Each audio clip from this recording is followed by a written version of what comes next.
views and opinions expressed in this program are those of the participants and do not necessarily reflect the views of BronxNet or the program underwriters.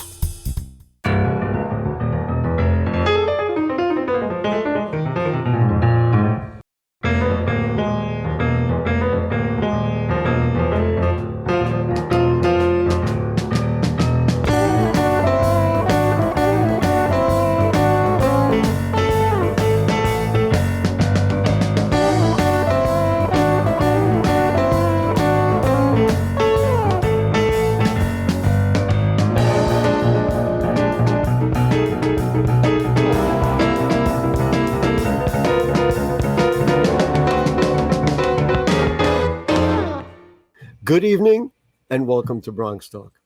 One of tonight's guests has a very unique take on the fraught race relations issue that is sweeping across the country and certainly here in the borough of the Bronx as well. She's holding a 3-day seminar that says, in order for us to achieve this change we want to see in this country around race, white people, which is a very, very interesting way of looking at how we're going to solve problems, have to find their voice and learn how to be on the front lines in conversations around race. So tonight's show, that's the subject of tonight's show. We're going to talk about race relations and racial justice. And I'm pleased to say that we have a power-packed panel of guests, and it'll be my pleasure to introduce them to you now. Starting off with Michael Partis. He's the Executive Director at Bronx Cooperative Development Initiative, which is BCDI. And through the show, you'll find out that he's done a lot more stuff on this subject. Michael, nice to see you again, and always nice to have you with us. And we also have Lynne Maureen Hurdle. She's known as the conflict closer.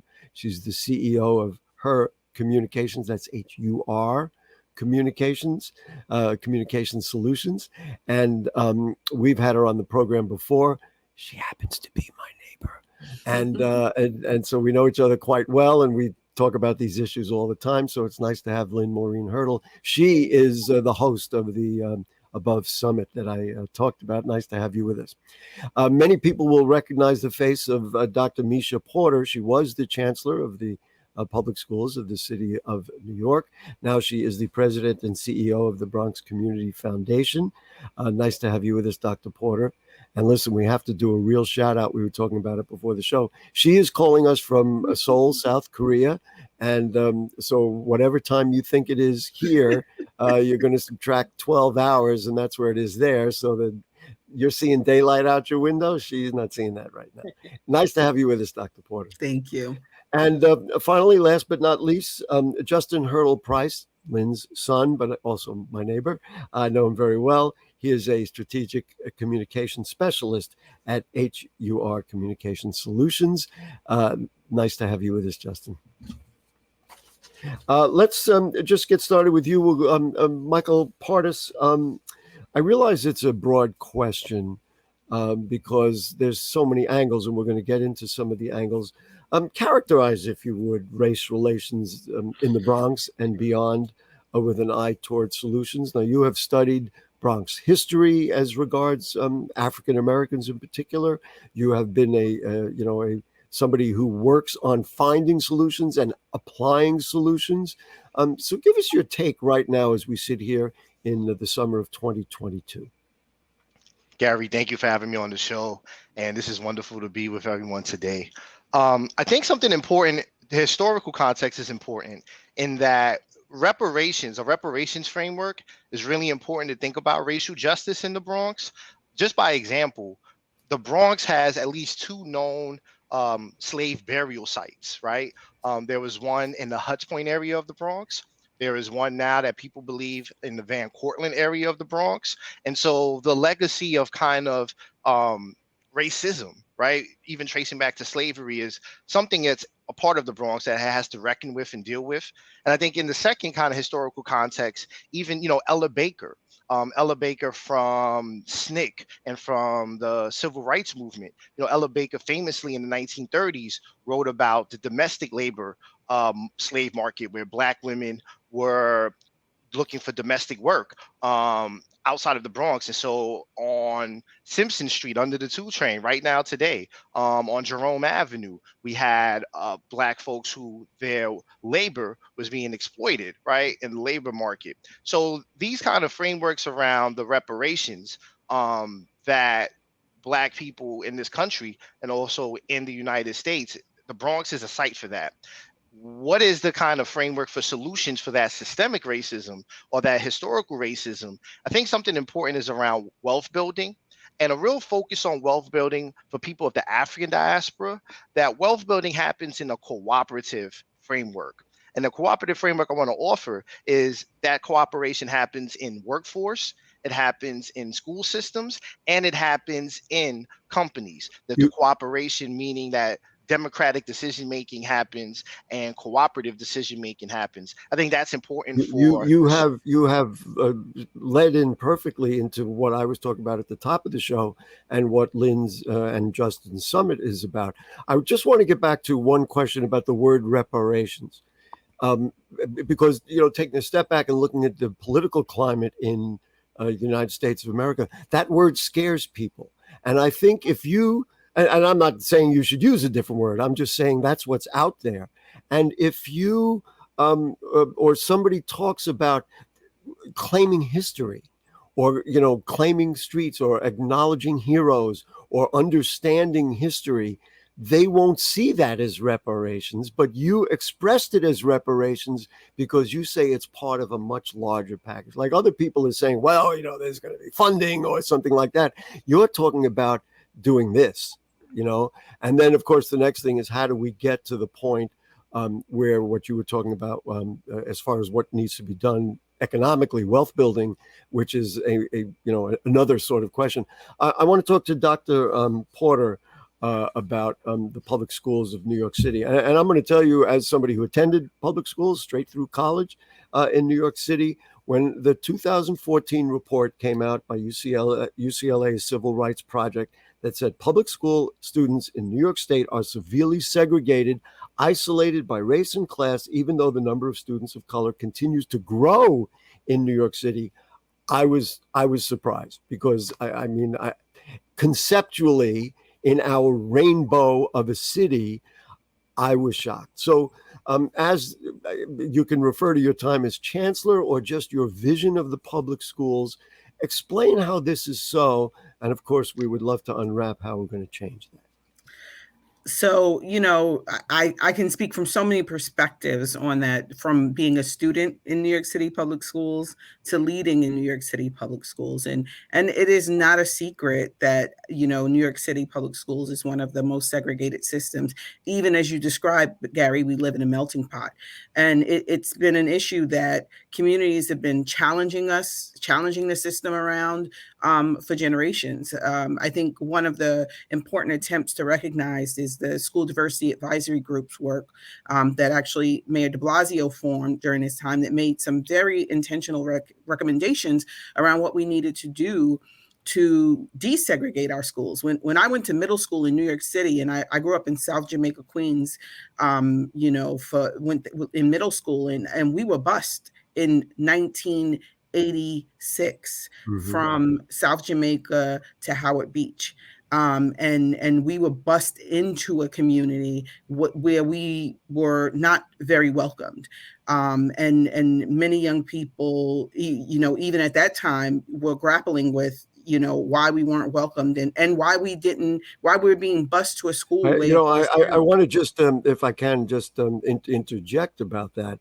Because people would say, okay, well, they put you in a school, another school. But the two things that you've already mentioned, think about the effect on the children. Absolutely. Number one, the question that you asked, wait a minute, this is where I live. This is a perfectly valid place. This is my family. This is my friends. This is my stoop. These are, wherever, my schoolyard, whatever, my park.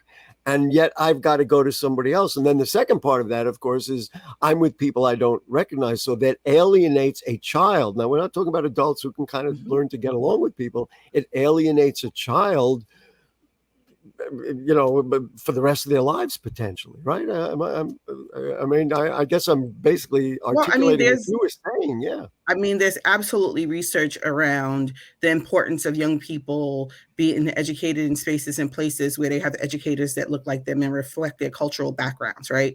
But there's also notice everybody's head was shaking. Yes, because we all have a similar experience, right? Like I'm talking to my experience, and I guarantee that each of us have a similar experience. But I think it's important to note that New York City is a segregated city, right? And by and in that segregated city, our schools and communities are segregated, and they reflect that, right? Like they reflect that, and it's important that we think about what that means for us as a city, what that means for us in various communities. What do we want to live in a city where we create communities of haves and have-nots? That's what the work of the foundation is about. And, it would be nice to say, among the analyses that came out in that report, less experienced and less qualified teacher workforce, high levels of teacher turnover, inadequate facilities. It would be nice to say that if we just funded that stuff and addressed that stuff, that would make the change. But we'll talk about the wealth building, and now we're going to get into what Lynne Maureen Hurdle does. It just needs, it's almost like, redesigning socially all of our attitudes. And I guess, Lynne, that leads us right into you. And talk about the summit. Now, let me just I got the details right in front of me. We can put them up on the screen. The summit is called On the Matter of Race. It is a free live virtual summit. The methodology to me, as I mentioned at the top of the show, is fascinating. It's directed toward white people, which is a very interesting, and I'm sure there's many people who are going to look at it and go, wait a minute, what are we talking about? So there are the dates. It's coming up Thursday, Friday, and Saturday, the 21st, 22nd, and 23rd. You have the times. And if you go to theconflictcloser.com, you can /summit, you can register. So Ms. Maureen Hurdle, Lynne Maureen Hurdle, tell me about why you're doing this. What is the angle that says people who look like me should participate? Yeah, thank you. First of all, reparations, thank you. And public schools went to them. So thank you. I understand. I think we're all in agreement on that note. I understand the journey. Well, first of all, I have been for 3 years running a program called On the Matter of Race, which is a program for white people who want to learn about racism and want to take action. And one of the things that I believed when starting the program is that there are lots of examples of racists out there who, like Tiki Torch and KKK, those are the things that are put in front of us. Those are the people that are put in front of us. But the fact is that the larger number of white people are white people who call themselves good people, who were raised that in order to really get along in this world, you just be nice and you don't have to talk about anybody's race. And in fact, if you're nice to people and you treat them the way you want to be treated, then racism, it doesn't exist. And that I think is harmful, because what's happening in communities of color is we talk about racism because it affects us every day. So we're having the conversations and we're moving to do the work to try to dismantle racism in all different areas. But we are missing a lot of white people who don't recognize their power and privilege. And I'm going to use that word privilege, and I know that's another one of those words where people get scared or whatever, but I think that we have to not be afraid of these words. Let me pop in, because you and I have had this discussion on probably this program in the past. I became aware through many of these dialogues that we have that we lead parallel lives, even though you and I live in the same building and we've known each other and our families get along great for many, many years, and it's a beautiful thing. But we still lead parallel lives simply because of our cultures and our backgrounds. And to me, white people, to be blunt, I think don't quite understand that. They think that because somebody else ought to be leading the same kind of life that I do, that there's something weird about it. But Am I getting somewhere, Lynn? Yeah, absolutely, because the norm is white, right? So all of the things that are supposed to be right are based on white-led thinking, perspective, what's shown to us as history, which we know isn't all history. And so, yes, we do lead separate lives, different lives, even though we live in the same building. The things that I have to prepare my sons for to be young Black men in this world, in this country, in the Bronx, are very different, right? Then maybe what my parents had to tell me. Absolutely. Wow. And even myself, a tremendous statement. Out into the world, I have to prepare myself differently. Yep. Which leads us right into my friend Justin. Nice to have you with us, Justin. And I'm going to tell you, we can talk about that, and we'll have you talk about this summit, which I know you're also squarely behind. I see many young people, and I look at some of the political movements, whether if you look at Black Lives Matter as a political movement, ignore my characterization of it or not, it doesn't matter. But all the other movements that are out there, equality for LGBTQ, et cetera, et cetera. I see a lot of young people who are just like, it's such a stupid dialogue because we all, of course, just get it. And that there are young people. On the other hand, I will see young people with their heads buried in video games, in Beats headphones, using the N-word without even considering the historical context, even if you think it's kind of friendly, to use. Even if they want to use it anyway, at least they don't understand what it is that they're saying. Ignoring what is fundamental injustice, like walking into a school and not having a teacher. They don't care that the teacher looks like them or not because it never occurs to them. So could you characterize, is it split? Do you have a trend? What are young people saying or understanding, especially young people of color or Black young people saying in your experience and in your world? So yeah, first I want to say thank you. It's an honor to be back, and it's an honor to be with just such prevalent guests. I mean, I've been hearing just some amazing things already that I'm taking mental notes of. So I just wanted to. Good. Dr. Porter would want you to take written notes because she's of course a school teacher. Okay. Yes. Well, it'll be on tape. You could get it. Absolutely. I'll get them back and I'll get them in my notebook. But I know what those school people are thinking. My parents were teachers, as they know. Go ahead, Justin. I'm sorry. But yeah, I think that's exactly why I'm here to speak to the young person's perspective. So I'm happy that you had brought out the split, because it is split. There are the young people that feel like they just know what they're doing. They know what they know what they're attacking. They're ready to attack racism because a group is nearby and whatever, right? And then there's also the everyday people who, I played video games with, last night, who are clearly just misinformed and clearly have not been exposed to much other different stories and different experiences while we live on such soil that is, all ours, or supposed to. Without realizing it, you characterized it perfectly. And that is, you can still do what you like to do. You can still play video games using yourself as an example, but you can still have a social context of how to view the world, an understanding of history, understanding of your own history, understanding of American history.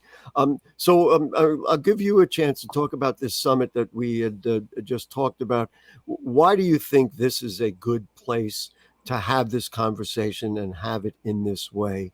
And sell it is what I'm telling you. Yeah. So I want to say that I came across On the Matter of Race just by going to my kitchen, going to get a snack, just hanging out, being a kid. And I hear a great conversation going on, and I was very intrigued as to what it was. So my mom had told me, I'm teaching a course for white people, 6-month journey. We're talking about systemic racism. And I'm not going to lie, did not believe that was happening. Yeah, like what? Yeah. I was like, there's no way the white people are signing up to learn about this stuff. There's no way white people are signing up for 6 months to talk about this stuff. I'm like, are you just yelling at them at this point? Like, what are you trying to get done here? But being someone who has taken the journey themselves, there is just so much healing that needs to be done for everyone.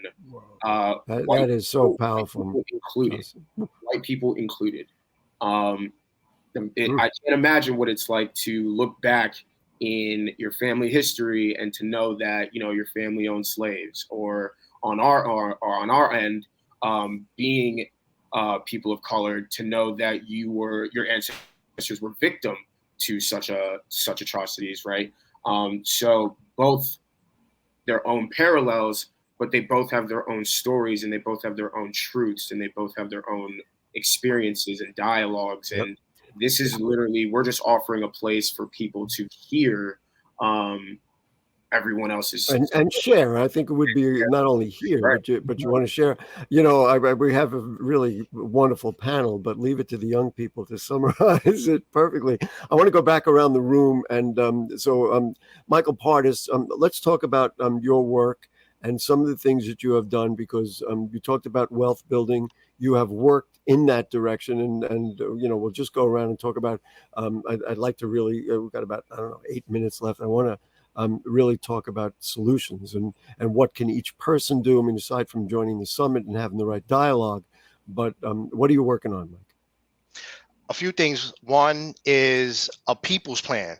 So a people's economy would think about wealth building, and it would think about people of African descent being at the center of that. So what is a long-term economic development plan that's designed by African diasporic people who live in the Bronx, pray in the Bronx, love the Bronx? What does it look like for those folks to co-design and develop their long-term economic development plan? So we're part of a coalition called the Bronx Wide Coalition that's working on a 30-year People's Economic Development Plan. And I think over the next several months, we'll be able to share it on. I want to ask you to give me one item that has crossed the desk that you say this is the kind of thing we want to work on. I want to give people a real idea of what it's going to take. Give me one item. Manufacturing. I think manufacturing, where people who work with their hands, people who can use self-taught or self-directed learning to be able to get a living wage job or start a business that actually is a part of the supply chain that we're hearing so much about being in disrepair. Manufacturing, working with your hands, self-taught, self-directed, in a business that you start or with a job that right now has a living wage. How do we ensure that manufacturing is a part of the workforce development, the education, and the business development of the Bronx? The proposal to do that is important. And when you look at the opportunities for that sort of thing in the Bronx, in terms of the industrial areas that we have, industrial facilities, there's no reason not to. And also, if you walk around our neighborhoods and you go to the local farmers markets, in every neighborhood, we have more and more people saying, "Oh, I make these crafts in my home," or I'm now I've opened like a little food business and I'm doing a restaurant. You know, it's kind of like a little mini takeout thing. There's more and more and more of that all over the Bronx. And I just want to say there's an excellent partnership. We have the digital equity, you know, that the foundation is doing, the digital equity piece. It needs hardware. Digital equity needs hardware. There's a partnership there. So it's happening. I just want to move forward because we don't run out of time. Dr. Porter, let's talk about, it's the Bronx Gigabit Center on the Grand Concourse on 168th Street. How does that fit into the panorama that we're talking about? Well, I think what's super important is, you know, when the pandemic hit New York City, there were so many communities in the Bronx who didn't have access to high-speed internet and Wi-Fi, and so many young people that were left out of learning. And so this is an important moment in our story, is ensuring that our communities have all of the things, and not that Wi-Fi and internet isn't looked at as a privilege, but that a right, especially when it comes to learning. And so the foundation supported the launch of the Gigabit Center in partnership with the Digital Equity Coalition that's been doing work since the pandemic, and the Andrew Freeman Home. And this is going to bring Wi-Fi, device access, and digital equity education programs to community members who struggle with digital access and literacy. And I'm so excited about building on the work that the Bronx Digital Equity Coalition, founded by the foundation, started in the pandemic. So really exciting work there and really important. There's another item I want to bring up that does not have enough time in this program to fully examine, but it's the whole idea of social equity in the new cannabis business. It scares some people. Other people just say, yeah, it's about time. So Dr. Porter, talk to me about that, the role of that, and what the foundation is going to be providing that will be useful instead of what a lot of people are concerned about. Yeah. So cannabis is going to be really important to communities of color. And it's important because, and particularly in the Bronx, where we have the probably the highest number of community members who've been justice impacted by cannabis. And so we're working with the Bronx Defenders to launch a cannabis hub, which will ensure equity in the state's new marijuana business opportunities. We want to make sure that the legislation states that people who are criminal justice affected by marijuana should benefit from the launch of businesses. That is what the stated plan is. I just read this morning that there are many people started selling illegally, technically, but the mayor has asked the police department to back off enforcement, and then once things lay out, then they will, say, look, you're going to have to do this legally, and that is a very interesting endorsement of the economic power of what this could bring. And Gary, can I say one thing about it? Please do. And then I want to bring Lynn and Justin people back of in. color, and particularly people in the Bronx, have been disproportionately affected by the criminal justice system. And that's why that part of the legislation is important. And so it's not just the, idea of folks who have been, illegally selling marijuana. It's also, it doesn't only happen in our communities. It doesn't only happen with people of color, but they've been disproportionately affected by the criminal justice system. And this is, to the point of reparations, this is a moment of that. Add that to the list. Lynne Maureen Hurdle, let's just mention the summit again, but talk about what you've heard here that you want to take with you and continue the dialogue on. Yeah, well, economic empowerment, absolutely. And then also the piece I hear around the cannabis industry is, it's one thing for it to be legal for you to do it, but do you have the means to do it? Because right. It's an expensive industry, right? And so when we start talking about people of color and where they've been left out and disproportionately affected, I'm assuming that that's already being looked at, right? Right. So for the summit, I do want to say one thing. You just got to be quick because that clock is ticking. Yep, and that is that it isn't about white people centering themselves up front. It is them being on the front lines so that they can see, hear, listen to people of color. And I got to move on and partner in the efforts of many of the projects we've already heard. Well, you got about 30 seconds, Justin. We're going to find out how good you are at summarizing a full half-hour show that needs about 6 hours. This is, wow. I'll give you, this is the time, right? If we keep waiting, we're not getting any better, right? I mean, is that what we're talking about? It's time to start now. So, fair enough. If you wait any longer, if you wait any longer, we will know what side you're on. Trust. All right. If you wait any longer, we'll be out of time. Michael Partis from the Bronx Cooperative Development Initiative, Dr. Meisha Porter from the Bronx Community Foundation, Lynne Maureen Hurdle, the conflict closer from Hur Communication Solutions, and Justin Hurdle Price, also from Hur Communications. Thank you. The dialogue will continue not only in our elevator of our building, but all over the Bronx and all over the world, as a matter of fact. We'll see you next week. Yeah. Take care. Thank you.